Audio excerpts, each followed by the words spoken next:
The views expressed on the following broadcasts do not necessarily reflect those of KHLT, Take 12 Radio, or our affiliates. The opinions on this show should not be considered as medical, psychological, or professional advice and are those of the host, co-host, and guest. Take 12 Radio and KHLT Recovery Broadcasting are not affiliated with any particular 12-step fellowship.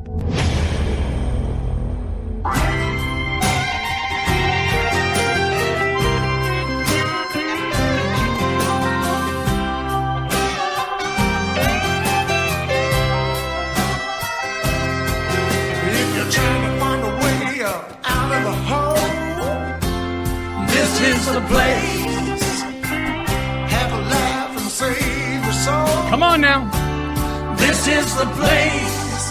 Don't have to put your allegiance or stand in line. No ticket to buy, no paper to sign. You found it. That's right. This is the place. Bring it on. Welcome, one and all, to another fine broadcast of the Take 12 Recovery Radio Show, the world's original recovery talk and positive music radio program, broadcasting to you and for you from the outskirts of beautiful downtown Albany, Oregon, via the internet worldwide. Just don't drink, walk the walk if you're ready. This is the place.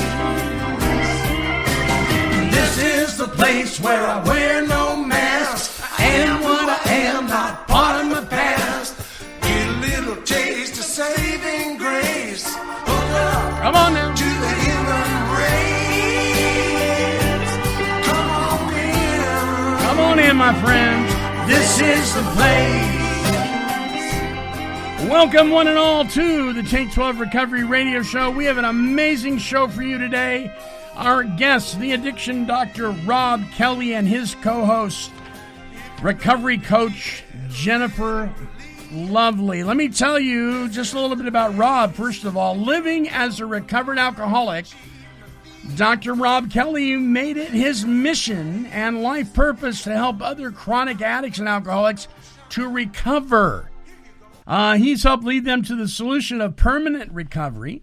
Amongst these include celebrities of film, music, and sports. He's recognized as a leading authority on addiction recovery methods that are changing lives around the world. Now, Robb says today he is living his dream instead of dreaming of living. His personal slogan, which I just love, step out of the disease and into the solution. Now, together with his amazing co-host, Jennifer Lovely, who joins us on the show today, they host the Recovery Channel podcast, a no-nonsense, straight-to-the-point, solution-focused podcast that is saving lives. Now, that's Robb, but never before have they both done an interview on a show together, so we got double trouble here, guys. Coach Jennifer Lovely empowers those who want to reclaim their lives back and desire to be more than what their past tells them. Jennifer is deeply committed to the work of transformation, who has spent years transforming her heart, soul, and spirit. Jennifer loves the messy grit of life. I love that. And getting her hands dirty with her clients. Welcome to the both of you to the Take 12 Recovery Radio Show. Robb, welcome back to the Take 12 Recovery Radio Show. Hey, guys. Hey, guys. How you doing? Hey, great. Robb, you're coming to us from Florida right now. Of course, you live in San Antonio area, but you said it was sunny in Florida? Yeah, we left the snow behind in Texas, and we come to Florida. About 85, very sunny. But I am working, so it's not all play, unfortunately. Right. Very nice. Right. So things are opened up in Florida, though, right? They're pretty much no mask. Restaurants are open. People going about their day. Yeah, it's really weird. They ask to put a mask on going in restaurants, but people are sat next to each other with no masks. There's people walking around with no masks. So, yeah, it's kind of a different world over here right now. Yeah. Yeah, so for a while we felt like we were in a different world with the whole COVID thing, but you go to Florida now, you feel like you're in a different world. It's interesting stuff. I'll tell you, life's not boring. Yeah, that's true. Jennifer, you're in Arizona right now. How's the weather there? It's sunny, and it's going to be in the low 70s today, and it's gorgeous. And it's pretty open here. People are wearing masks, but but it feels pretty, there's a little bit more freedom in terms of people are getting their shots, I think, and vaccinations. And Sure. people are feeling a little safer, so it feels good. All right. So listen, listeners, I whatever side of the fence you're on in this whole thing, please use wisdom.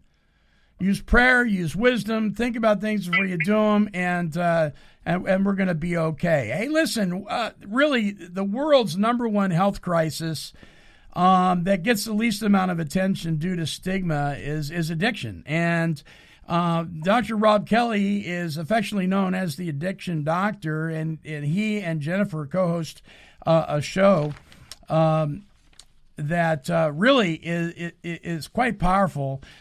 You guys have been doing your podcast, the Recovery Channel podcast, for how long now? I think it's about 6 months, Jim. Yeah, like really serious for about 6, maybe even 8 months. But yeah, it's been I think about 6 to 8 months. How can people tune into that? Real easy. Just follow us on Facebook, myself or Jen. You'll see it there. Recovery Channel podcast on all the platforms. It goes live every Monday and Friday, I think. And you can watch it live Facebook and YouTube, or you can just search it because we have our own page, and you'll get recordings of it. Great. The Recovery Channel podcast. You want to check out Dr. Robb Kelly on Facebook. Just type in Dr. Robb Kelly and you'll find him. There's links also on our website at take12radio.com. So, Jennifer, how'd you meet this character?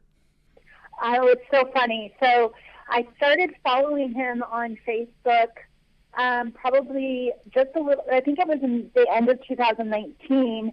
And then in 2020, I reached out to him and said, it felt like a God thing because, excuse me, it was just like somebody kept saying, you need to reach out to this guy. So I did. I sent him a private message and asked him if he would be interested in, just talking and maybe doing a live show and talking about recovery. And I had shared with him my story. So my story, my qualifiers into the program are my 2 children who are recovering heroin addicts. And I am passionate about the family work. And so we just started talking, and I kind of stalked him until he acquiesced, if you will. And then we just, it meshed, and so here we are. Yeah, and it's been a good match. It really has. You guys work well together, Dr. Robb. Yeah, we do. I mean, I've tried a podcast about 2 years ago with a lady friend of mine. Probably lasted about 6 weeks. Wasn't good. Tried again with a guy friend of mine. It just wasn't there. But there's something about me and Jen on the show that bounce off each other, that are attracting really, really good people to come on the show, because once they watch it, they're attracted. But it's real easy. We come after it from, 2 angles, really. Come after it from the addict and alcoholic, but we also come at it. Jen's very good at describing what it's like to be a mom of 2 heroin addicts. And it's so powerful because, we've got all the angles covered. So addicts and alcoholics can listen, but also parents or loved ones listen in and we really get something out of it. Plus, we're raw. Some of the questions we ask, we curse now and again. I mean, it's just a real one-on-one to the audience of this is how it is. These are the questions we're going to ask. If you don't like it, don't turn it on. But if you do and want to know something and be entertained, have a laugh and a cry, me and Jennifer usually cry when we get a real good guest on, then this is the show to watch. Well, listen, one of the things that we like to do here at Take 12 Recovery Radio when we have guests on is we like to play a little game that we call Take 12 Trivia. And so it's time for that right now. And now, it's the Quiz of the Week. That's right. It's that time again, folks, when we like to try to stump our guests with absolutely useless trivia. Meaningless. Doesn't help anybody at all.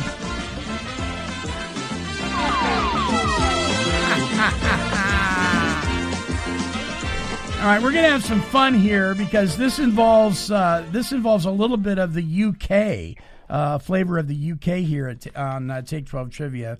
on 2 of the questions. But you guys, so what we like to do this at this point in the show just to kind of have a little bit of fun, because we got to have fun in recovery, right? I mean, we do. Yeah. Yeah, you bet. So this is candy bar trivia, you guys. Candy bar trivia. Are you ready? Yeah. Okay. I'm gonna Jen, I'll give you first crack at this one. There's 3 questions here, and I'll give you the first one. What candy bar was named after its inventor's family horse? And I'll give you your choices. Was it Snickers, Almond Joy, or Fast Break? Jen? Fast Break. Okay. What do you think, Dr. Kelly? Give me the choices again. Snickers, Almond Joy, or Fast Break? I'll go with Snickers. Well, the addiction doctor is correct. It was Snickers. Jen, sorry. Originally introduced in 1929 by Frank and Ethel Mars, the Snickers bar was named after their family horse. The original Snickers bar was sold for a nickel and consisted primarily of chocolate, peanuts, and caramel. All right. Trivia question number 2. And we're going to shoot this one to Rob here first. What candy bar was originally introduced in the UK as Roundtree's Chocolate Crisp? Was it Butterfinger, Heath Bar, or Kit Kat? Heath Bar. What do you think, Jen? Say it again. What are my choices? Butterfinger, Heath Bar, or Kit Kat? Well, I'm going to say Kit Kat. Well, Jen is correct. It is Kit Kat. The Kit Kat bar was originally introduced in the UK as Roundtree's Chocolate Crisp in 1935. 2 years later, it was renamed Kit Kat, consisting of several thin bars of chocolate-soaked wafer coated with chocolate. The Kit Kat bar would go on to become the number 1 selling candy bar in the UK. Dr. Robb, you should have known that, sir. I know, right? Well, we'll give you one more, Rob, to redeem yourself and see what happens here. In 1998, a warehouse worker in the UK was sentenced to 5 years in prison for stealing more than 300 tons of what candy bar? Was it Mars Bar, Payday, or Almond Joy? What do you think, Rob? Oh, my goodness. Oh, my goodness. Payday. What do you think, Jen? Almond Joy. Well, you're both wrong. It was the Mars Bar. In 1998, Martin Keyes, a former shift manager at the Oxfordshire warehouse, was sentenced to 5 years in prison for stealing 8 lorry loads of Mars bars. Keyes attempted to use his knowledge of the warehouse computer system to cover up the threats. The stolen candy was said to have weighed more than 300 tons. Can you imagine that? Wow. Wow. There you go. And, we thought all the problems in the world came out of Florida, right? No. Maybe it's the UK. I don't know. All right. We had some fun there. That's it for Take 12 Trivia, trying to stump our guest. We'll be right back after this message to talk more with the addiction doctor, Dr. Robb Kelly, and his co-host, Jennifer Lovely. Don't go away, my friends. You don't want to miss the rest of this show. Some important stuff coming up.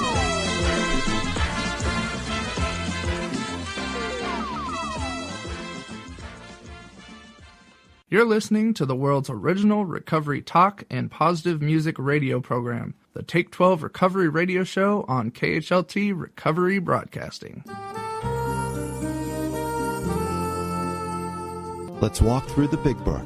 Join Chris Schroeder and the Monty Man for this in-depth journey through the basic text of Alcoholics Anonymous. As one of the most sought-after circuit speakers in the world of the 12 steps, Chris will be walking us through line by line, page by page, of this wonderful book that has meant so much to so many people who have recovered from the disease of alcoholism. If you've never studied the big book, or even if you have but would like a new, refreshing approach, join us here at Take12Radio.com for an exciting, educational, and spiritual look into a plan for living that can be applied and implemented into the lives of anyone who is willing to recover from alcoholism.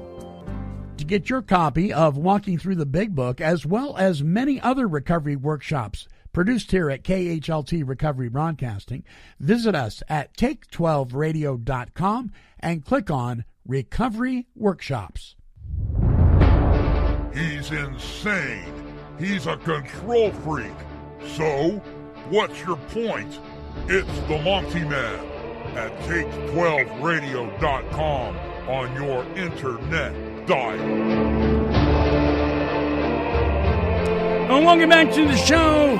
Our guest on this very special broadcast is Coach Jennifer Lovely. She is a recovery coach, and she is an amazing co-host for the Recovery Channel podcast with the addiction doctor, Dr. Robb Kelly.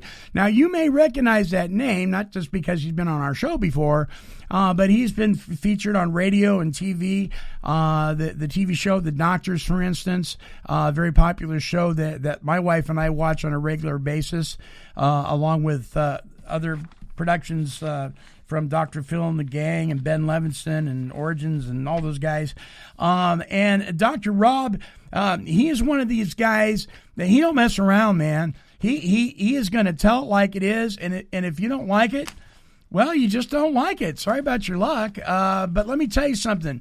When people are as straightforward as this guy is, you know what? What if he's right? You know, I went, Dr. Robb, I went for a long time. People were patting me on my butt when I needed to be sat down and gotten real with. Do you find that it's really vitally important that though we don't get harsh with people, that sometimes we have to get firm? I truly believe so. And you know, over the 30 years I've been doing this, you see people come in and they say, you know, I can't be harsh. I've got to be, you know, walk through this gently. And that's fine, you know, but when you're at the stage of chronic alcoholism, then you've got a big problem. And if you haven't heard, you know, straight talk or cursing before, then, you know, I don't think you're the right guy for me anyway. But yeah, it's very, you know, sugarcoating this stuff kills people, Monty. That's the bottom line. Yeah. And I've seen people, I was sick of death of watching people die inside and outside the 12-step rooms. It's like lack of information, lack of what the actual book says. I mean, it's just crazy. You know, that it's killing people on a daily basis. And yet people just don't even notice it. You know, it's like, oh, John died of liver failure. He was a chronic alcoholic. Why is he not going down as alcoholic death? And that's the problem we have across the world. So why do you think in today's 12-step fellowships there is such a lack of interest of actually opening up the directions? Bill didn't call them steps when he first wrote them. He called them directions. Why do you think people just want to skirt around the directions? Now, Monty, you know this is a loaded question and get me all on my high horse. But, you know, in 1939, 1935 to about 45, 50, people attending, you know, other groups and 12-step groups, and 96, 97% success rate. What happened about 20 years later is the treatment center was born. And what happened when he finished the treatment center, just like it was in court, 1990 is not that was a 12-step thing. It's actually come from a judge. We allowed them to come into our meetings, and we allowed them to tell us how they felt and talk about war stories, you know, and generally just like a counseling session. And what happens to AA is it buckled under the weight, and you see the percentages drop and drop and drop and drop. And the reasons why we're at the situation we are now is nobody wants to talk what's really in the book, and if you do, you get ridiculed. And secondly, God doesn't exist inside them rooms, not that rooms I've been to. They talk about a God of your own understanding. Please tell me why it says that in that book. It never says that. It says a God as you understand Him with a capital H. And people are missing this out. People are going there for a coffee meeting. People are going there to meet girls, you know, because they're lonely, or the wife said they need to give up drinking. And the only requirement for the rooms is to, you know, have a sincere desire to stop drinking. And that's fine. But when somebody comes in the rooms and is dying of alcoholism, shut up. You don't have to say to them. We don't hear the war story 50 years ago when you had half a beer and you've never drank since. That's not what they want to hear. They want to hear out the book. They want to hear the solution. Listen, relapse isn't part of the solution. It's part of the disease. Once you step on board and accept the things you need to accept in these rooms, you will get better, period. Yeah. Well, and then there's the whole idea that, you know, we've kind of gone from keep it simple to keep them sick, right? We kind of teach this mentality. If you even use the word recovered, past tense, or I am working towards a better life and a life where I'm actually successful and a productive member of society, people want to shoot you down and keep you sick. I know, and I'm seeing that time and time again. Recovered is to gain one's health and state of mind back. That's what the promise is. On the title page, it tells us that 100 men and women, now millions, have recovered from alcoholism. It mentions recovered 27 times in the big book. It mentions recover 21 times. It mentions recovering 3 times. And that's to the family afterwards. Yeah. Well, people don't know what they don't know, and when they're guided by folks by sponsors that were guided by people that didn't know, and they were sponsored by people that didn't know, they think that what they're teaching is correct, when in fact it's actually contributing to the death of people today. What I found, you guys, is that there's a lot of people in the rooms that are not alcoholics. They're alcohol abusers. And so they can go to the rooms, drink bad coffee, whine about their day, and they're okay because they're not the real deal. But what about the guy who's really the real deal? Now, Jennifer, let me ask you this. So you're a mom and you've experienced a substance use disorder in your family, right? Correct. Yeah. So how was it? How did you watch your family members? Did they jump right into the recovery thing, or did they go in kicking and screaming, or how did that work? And are they doing it today? Yeah, they went kicking and screaming. They actually had to, they went through 16 rehabs, and they had to go to jail about, I think between the two of them, 6 or 7 times. And so from that place, they didn't want to do recovery. They were young, and they did not want to recover. They couldn't imagine their life not having a drink of alcohol, or turning 21 and not being able to drink, or sitting around and, with their friends and, enjoying a beer. They couldn't imagine it. Yeah. And so it took us a long time to get through that recovery. Yeah. So what about you yourself? Because this is a family thing, right? I mean, it affects everybody in the family. Were you willing to get help for your own issues right away, or did that take some prodding? I know. It was about 3 months into my son's I like to say that I went through all of their programs with them, when I realized, oh, these are my people. Yeah. They're speaking my language. At first, I wanted to be an asshole and be thinking that I was better than everybody in the room, but I realized quickly that they had a solution to my problem.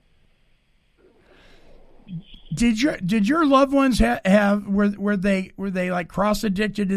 Were they dealing with addiction issues with multiple substances, or was it purely alcohol? Or well, they are alcoholics. That's what they claim.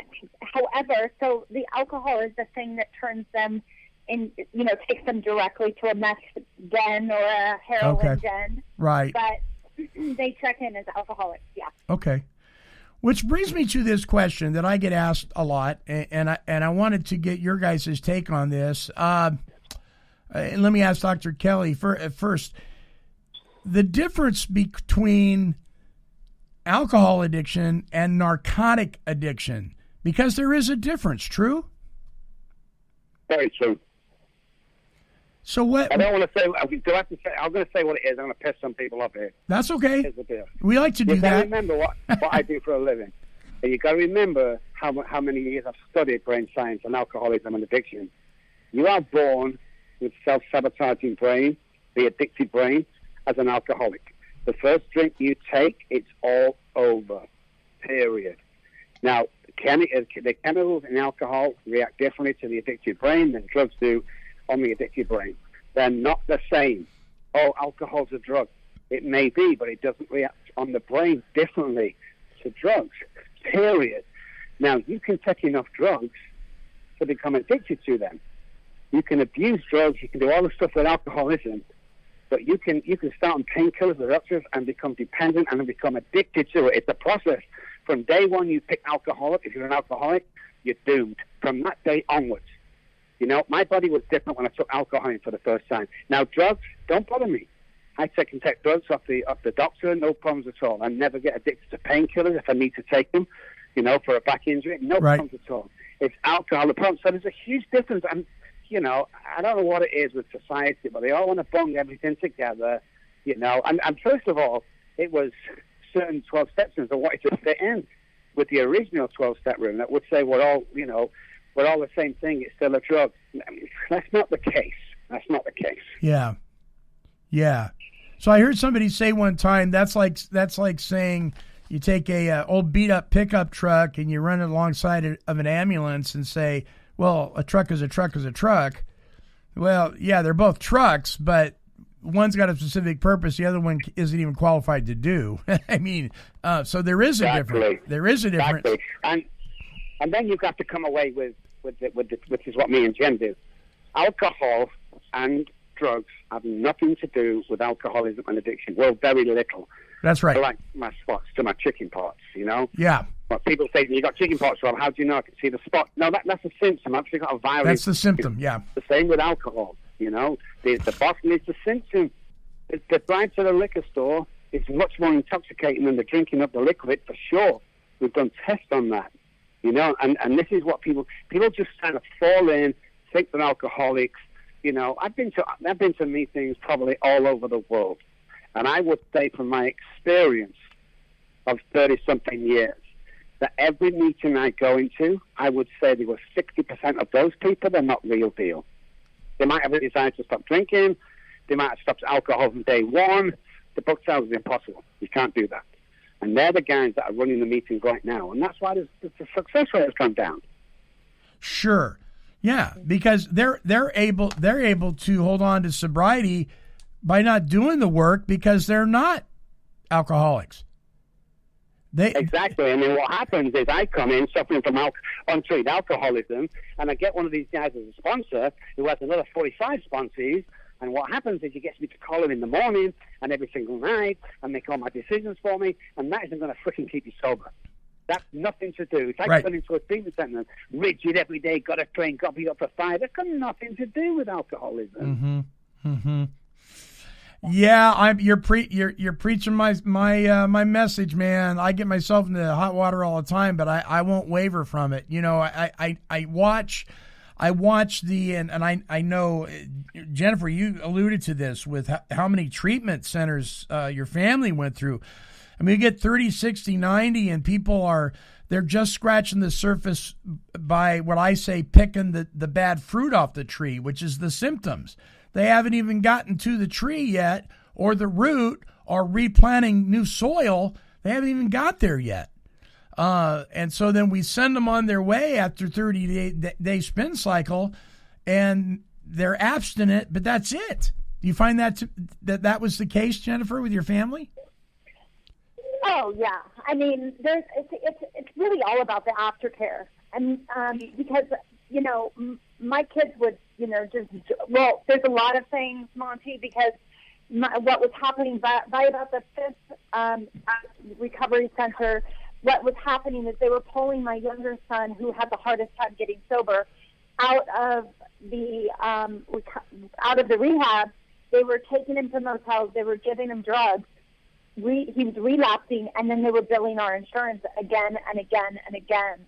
And so we were really a victim to the system of the rehab centers. And it was the aftercare. There was no aftercare. He would go into sober homes, and people were using and ODing in sober homes. I mean, it was the whole process. It was like we were just a victim to this system. And it was really 30, 60, 90 days really isn't going to cut it for somebody that's deep into their addiction. And the truth is that after about the 5th rehab, maybe even the 4th rehab, and Rob and I talk about this a lot, there's a point where they've got to you've got to have an honest conversation with the client, with the patient, and say, here's what we need to do. And nobody was having that conversation with us. And, as a parent, when you're new into the system, all you want to do is save your kids. You just want to save your family. Sure.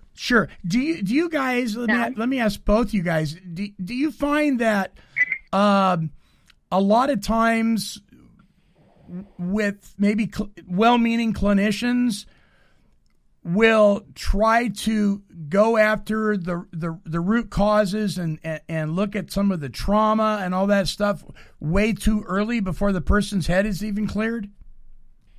Yeah, possibly. I mean, but listen, two things that's happening. People are teaching out 15 and 16 textbooks. But secondly, I don't blame the therapists because they've got 30 days to do this stuff before the insurance goes, hey, I tell you what, I don't pay anymore. And how can they blame the insurance companies? Why is the insurance companies paying for Johnny's trip into treatment for the 9th or 10th time? No wonder they won't pay for anything. You see, everybody wants to recover. Everyone wants to have this made right, but no one's fucking willing to do the work, Monty. When you get down to the nitty-gritty, forget the alcohol. Me and Jen say from day one, that's gone. Forget it. Now let's get back. We want to work with your family. We want to work with you. Let's get the work done. And 4 out of 10 times, people go, oh, well, I don't really want to do that. I don't want to get my feelings back and start being sad or going back. You have to go back to the scene of the crime, and you have to clear the trauma up. But it's after we take someone out for 30 days, and it's after we get into that stuff, because if it doesn't get cleared up, it's like a zip file. Let's stuff all that stuff inside there. My mom used to say, don't say anything to anybody outside the house. Stuff it under that big carpet. And then one day, like a zip file, somebody's going to click on that and it's going to come out all at you at once. And you're not going to be able to cope with that stuff. And that's what happens. Yeah. Nobody wants to do the work. I'm going to make... Monty, if you don't go ahead. Interrupting, and I want to add... No, go ahead. I want to add on to this. One of the things that, Rob and I really... that we really bring to our clients is that, and one of the things that he and I are part of what makes us work well together is that we both have a deep spiritual component to us, and we're both rebellious people, right? We don't want to have to follow the rules with everything. And the thing is that is most addicts. Most addicts don't want to have to follow the rules, and this program is dependent upon rigorous honesty. And if you are not willing to be rigorously honest, you're going to continue to relapse and relapse. If you're sleeping with another woman and you're not cleaning that up, or sleeping with another man, or if you are lying, or if you haven't cleaned any of that stuff up, right, you're going to continue to relapse. You're going to continue to use because you have to, because you cannot deal with that. And I really believe that unless there is consciousness, there is going to be no responsibility. So unless you have awareness, you cannot actually be responsible in this work. And that is the saddest part about being in this work. For me, it breaks my heart when a client says, sorry, I'm not willing to do the work. Sorry, I'm not willing to do this thing. Yeah. I'm not willing to stop sleeping with whoever. I'm not willing to do the thing. It breaks my heart. It's the hardest part about doing this work. I don't know, Rob, do you have anything to share any more on that, elaborate on that? Yeah, it's like, when they first come on board, the gung-ho, I'll do everything you ask. And when you ask them to do the stuff that's keeping them sick, they don't want to do it. There's a reason why me and Jen have a 97% success rate. It's because we're doing the right thing. Oh, I don't know, ask that question. I don't want to upset you. We're going to upset you. We're going to embarrass you, and we're going to shout at you. We're not here to save your feelings. We're here to save your freaking life. Yeah. The quicker you get on board and get well, the better. You just have to look at our track record. You never come back to us for a second time and pay another. Never. In fact, we offer a money-back guarantee. What you're doing, you're going to get well, period. But people don't do what we do, Monty, and it makes me so angry, Yeah. And listen, we know treatment centers hate us, and we don't really get on with them because there's no money in recovery, Right. And that's what it's come down to. It's sick. Well, boy, I love what you guys are saying because... and you both know that I'm the education director out at the Adult and Teen Challenge men's residential recovery program. It's a year-long program. We spend the majority of the time helping these guys develop a relationship with a power greater than themselves to help them solve their life problems. And I've said this, and I'm going to say it, and I'm going to tick some people off. But I'm going to say it. I'm going to quote Chris S. that does our Walking Through the Big Book series. The whole purpose of the program, not the fellowship, the program of Alcoholics Anonymous, for instance, is to help you develop a relationship with a power greater than you to help you solve your problem. And if that's not what's being taught, you're in a bad group. It's not AA. Exactly. It's not AA. You can call it AA, but that's not AA. You know. No, it's just a bunch of guys with coffee. That's all it is. And notice how the P's a capital P, by the way. You know? Yeah. We're talking about God, unfortunately, but nobody wants to talk about it. Everyone's big gung-ho. You know, well, I've not really done the steps, but I'm, you know, and it's just a wishy-washy. If you want to, well, you know what they say, let's start a new meeting. 2 resentments on a coffee pot, let's do it. That's exactly what we did. We have more recovered alcoholics in there. Yeah. Anywhere else. And you're going to call yourself sick. You're going to be sick.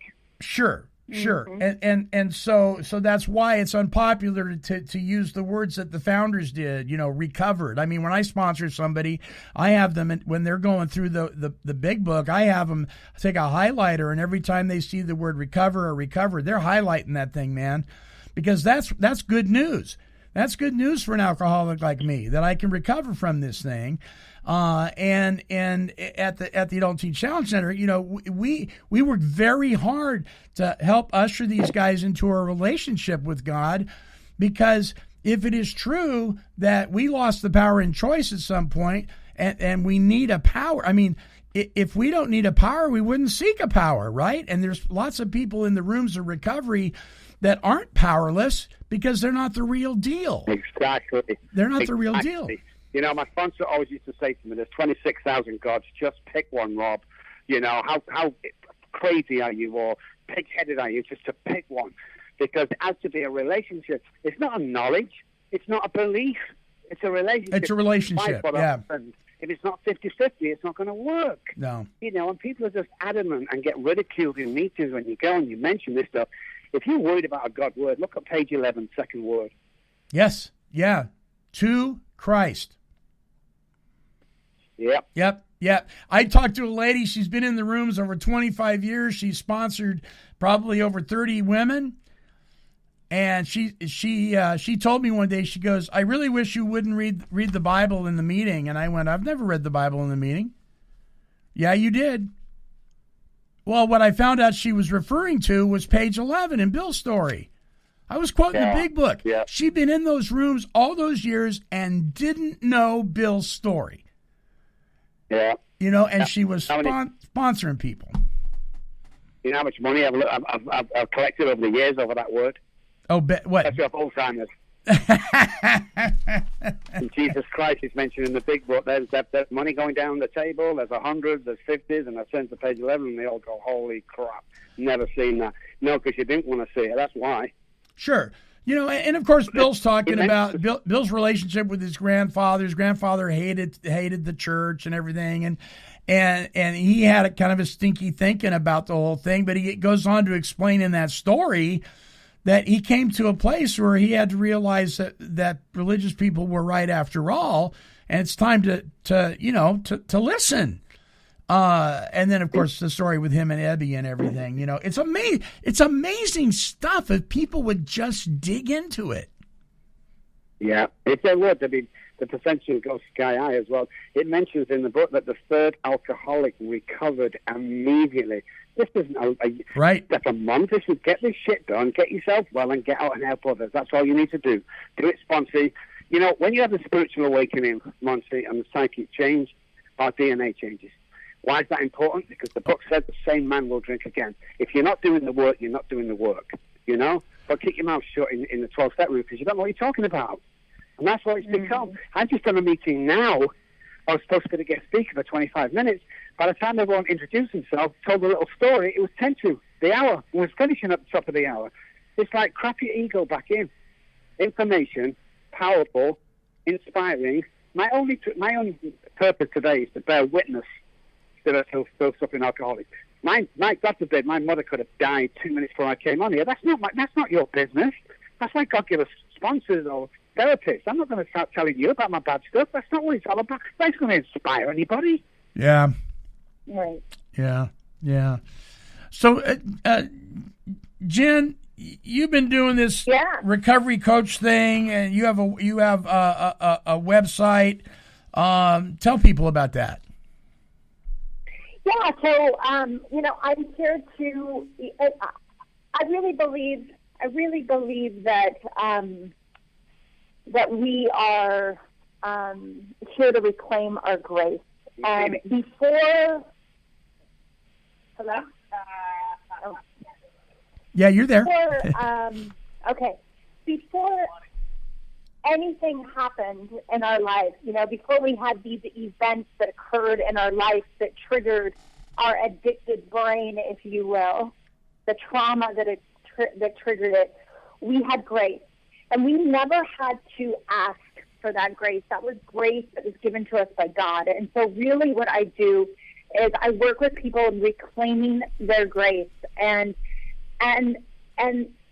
what it requires is for them to show up, for them to look at their life, for them to really begin to do their deeper work. I think it's page 415 in the big book is like acceptance. Begin to have acceptance of themselves, to know that when they know better, they do better, to begin to look at their trauma, to begin to look at the things that are hurting them, and to have a deep level of self-love. I believe that self-love is it's a disobedience, it's a revolution, and it's a disobedience to the family that conditioned us, to society that conditioned us. And when we begin to do that, we begin to start feeling the grace that God gives us anyways. And no matter what, no matter where we are in the world, no matter how many terrible things we've done in the world, we have grace. And that really is the work. And then I work with Dr. Robb with his clients on the family system, on doing, digging deep into that inner child and loving that inner child. Dr. Robb and I also do, some aftercare work. It's Recover Me Coaching, and we really partner with the client to dig deeper on how to heal themselves and change behaviors, right? It starts with actions, and it begins with changing our behaviors. And it's probably the greatest work I've ever done in my entire life. And it gives me the most satisfaction. Yeah. It gives me, I feel like this is God's work. And I feel really, I don't really like using the word blessed. Not because there's nothing wrong with the word. I just feel like it's overused, but I really feel like I've been chosen. And I tell Dr. Robb this all the time, because although I don't check in as an alcoholic, I have my own addictions. And sure. I feel that our brains, like we're the chosen ones, because we get to be in this work and we get to share it with the world. So here's the thing. Here's the thing about what you do, and you say, even though you don't identify as an alcoholic, well, we're back to symptoms again. Everybody in the world has different symptoms, but I don't think there's any such thing as a normie. I really don't. I think everybody's got something where the tail is wagging the dog. And so what we have is we got a bunch of symptoms that we're focused on all the time, but we have the same core problem, and that's that we got a God-shaped hole and we're trying to fill it with everything else but God. Right. Exactly, yeah. And people are searching and searching and searching, but at the end of the day, you either do the work or you don't. And if you don't, if you're alcoholic, you're going to die. And if you're a drug addict, you might die as well. I mean, but everybody has an addiction. This is what people don't understand. Everybody has an addiction. Some may be good, like the gym. What's a good addiction? If you're going 7 days a week for 6 hours a day and your family's sat at home twiddling the thumbs, it's not a good addiction. Right. Or you might as well be drinking and using because you're not at home, you're not available. You know, it's all about moderation throughout life and living life to the full. You have to live life to the absolute max. Yeah. Mm-hmm. What were you going to say, and Jennifer? You know what, Monty? What I want to say, too, is that one of the things that we never say, like, everybody looks at, like, oh, addiction, what's wrong with addiction? But what has been right about addiction is we found something that solves that deep feeling of isolation and we were unlovable. We found a solution to the problem that we struggled with probably from the time we were very, very young. We found a solution, and that helped us for a period of time.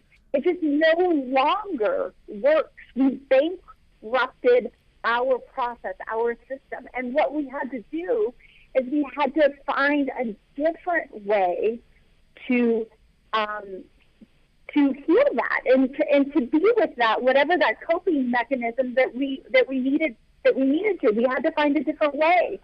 And so while addiction is bad because it affects everybody, you know, it's a family disease, it does a lot of damage. But the thing is we, at the time, we had found a solution to our problem. And now all we have to do is go back and find a different solution. And that solution is the rooms. That solution is doing our trauma work. That solution is clearly to stop drinking or using, you know, and really do the work. And, you know, when we get consciousness, then we can have connection, and then we can recover from the disease of addiction. Yeah, and I think one of the reasons, and see if you guys echo this idea, I think one of the reasons that people don't want to do the work is because they want the consequences of the symptoms to stop, and that's all the further they want to go. Yeah, I've seen that thousands of times, you know. Just get the wife okay, but just get my job back, you know, if I could just get the kids back in my life. And unfortunately, it's a revolving door, because it will happen again. And guess what? It gets worse, never better. And that's just the way it is. I mean, let's take the alcohol out for a second. Everybody needs to work on himself to a certain degree, and that's when the family program comes in, you know, which is really funny, Monty, because when the family get on with Jen, they're scrubbing their arms and they're all excited, and they get on and go, hey, Jen, let's talk about little Billy. And Jen goes, it's not about Billy, it's about you. And they're shocked. But when they start working on themselves, the family as a whole needs to recover, because it's a family illness, but it's also a family disease. Yeah, you bet. Dr. Robb, recovery. Do you find that when we're talking about substance use disorder and addiction, that 50% of the time, 20% of the time, or all of the time, trauma is involved? 100% of the time. Whatever's alcoholism is trauma. End of story. 100%. Now, we have to define trauma, you know, but always, every time. So let me give you a definition. The normal brain, mom says to the boy, get down off that chair, you stupid idiot. What the alcoholic brain hears with a bit of PSD is, get down off that chair, you stupid idiot. And that's the difference. But that's trauma, you know? Yeah. There's no such, listen, inside a house that's an alcoholic house, okay, and Afghanistan, the brain can't tell the difference. The PTSD is exactly the same. We're walking around it on eggshells. We're scared in case when the attack comes.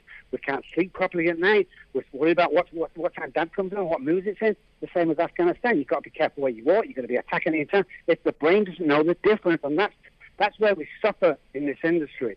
Is stop talking about alcohol. Stop talking about drugs, you know. How long have you been sober? What the hell does that mean? I can have 50 years of sobriety, but if I'm miserable all the time and sat at home in a one-bedroom apartment not helping anybody, you can stick your 50 years. Quality of life is what we need. Like Philip always says, how old are you? I go, I'm nearly 60. You've got 25 summers left.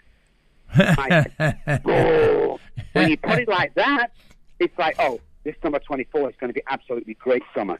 Because then the realization that life is too short. I got in bed last night. Once I was 29. I woke up this morning, I'm 59. That's how quick life goes. Yeah, you're right. Absolutely correct. I mean, it was just in November. I was bebopping along life, and bam, I'm in the hospital with a triple bypass. No warning, no nothing, you know. You just don't know. There's a phrase, I love it. It says, somebody's going to have a good day today. It might as well be me. Exactly. And with that attitude, you can't fail. Yeah. Amen. Well, we're almost out of time. Let's talk about what's coming up in March, and then from then on, the fourth Monday of every month, this show, the Robb Kelly Hour on Take 12 Recovery Radio. Folks, we are absolutely excited and proud to present the Robb Kelly Hour with the addiction doctor, Dr. Robb Kelly, the fourth Monday of every month, starting in March. What are we going to be doing, Robb? You're going to be bringing us stuff every month. Tell us what your idea is. Well, I'm going to bring a new topic every month, a very loose topic, so we can talk about and explore.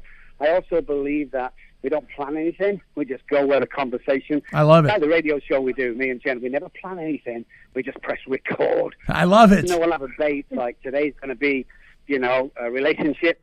It can go anywhere. So there's education, it's information for everybody. Even if you're not in recovery, it's going to be good information to live life on life's terms. Yeah. I'm excited. I'm excited for that. Well, you guys are a team to be reckoned with. I am just so excited to have gotten to know you guys and listen to your show and the guests that you have on. Folks, you don't want to miss it. Go to Robb's Facebook page. Just type in Dr. Robb Kelly, and you'll find it there. And you follow the links to Take 12 Recovery Radio as well, and listen to him and Jennifer. They just do an excellent job. Listen, this is all about solution. This is all about getting away from identifying. Here's the thing. My alcoholism, that's not my identity. It's not, my identity isn't in that.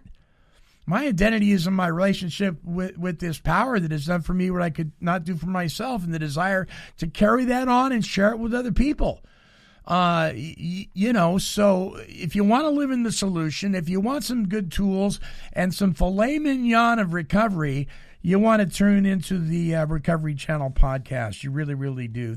Guys, thank you so much for taking the time to be on the show today.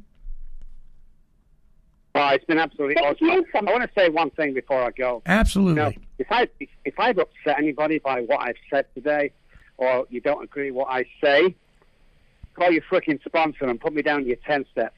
This is what it's all about. It's real and it's hard. The other thing I want to say, obviously, is Recover Me Coaching is starting a coaching program. If you want to be a sober coach or a recovery coach, it's intense. It's amazing. It's covering brain science. It's covering the family side. It's 100 hours we're talking. It's going to be amazing. RecoverMeCoaching.com, or just find me and Jen on Facebook or platforms, and we'll tell you all about it. Excellent. Yes, and thank you. Thank you so much, Monty, for having the both of us on. And also, I really want everybody to know you are more than your trauma and your past experiences. You have an amazing life to live ahead, and so go live it. Thank you so much. Oh, yeah. Good stuff, you guys. Really, really good stuff. All right. So if you want more of Dr. Robb and Jennifer, just watch the internet airwaves. They're all over the place. And go to Robb's website. Go to Jennifer's website. We'll have the links up here at take12radio.com and on all major podcasting platforms. You guys, don't hang up. We got a closing song here. Don't hang up. And when the show's over, I'm going to bring you back on the phone real quick on the regular phone. And just to chat just for a second. All right, my guests have been Jennifer Lovely, recovery coach, and Dr. Robb Kelly, the addiction doctor. Many thanks to them. Our closing song is by Conley White, recovery recording artist who passed on earlier last year. Just a tremendous guy. It's called In My World, and it's really a song of hope.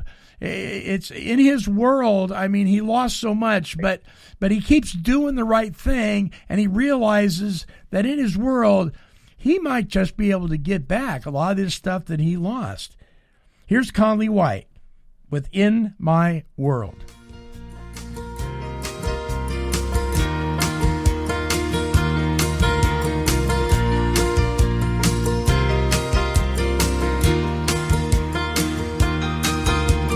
Thanks again for calling, 'cause I know you didn't have to. And I'm sorry if I've kept you on the line. Yes, I know you said you'd only think about next Sunday. You're just taking one day at a time. But in my world, what I heard is that I still might have a chance to have it all again. And in my world, what it means is there's a reason to try. Hope is alive in my world.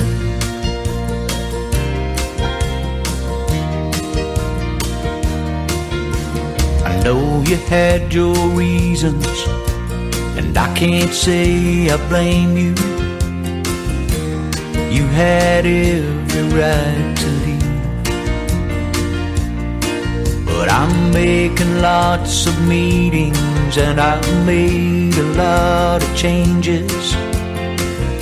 You say we'll just wait and see. But in my world, what I heard is that I still might have a chance to have it all again.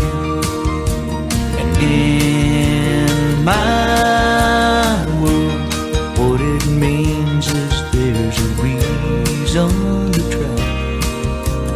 Hope is alive in my world. Well, in your world it might not mean that much to you,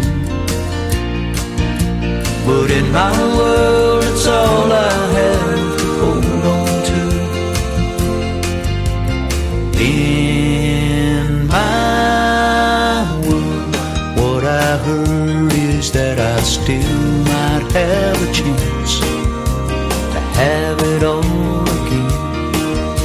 And in my world, what it means is there's a reason to try.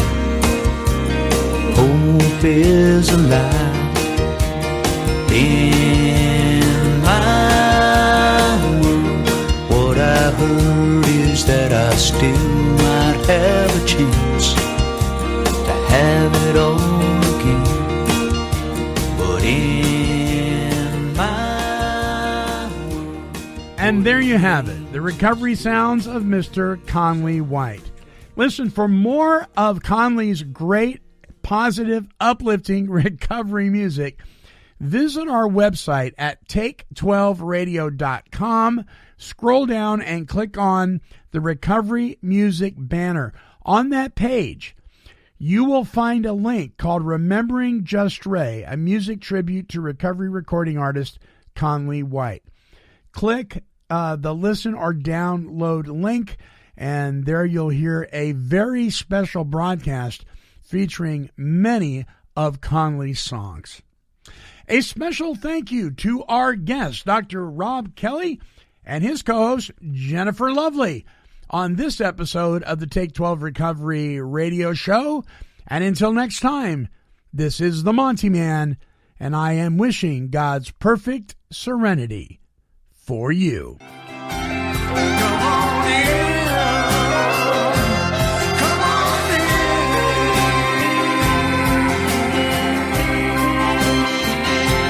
This has been a broadcast of KHLT Recovery Broadcasting. This is the place.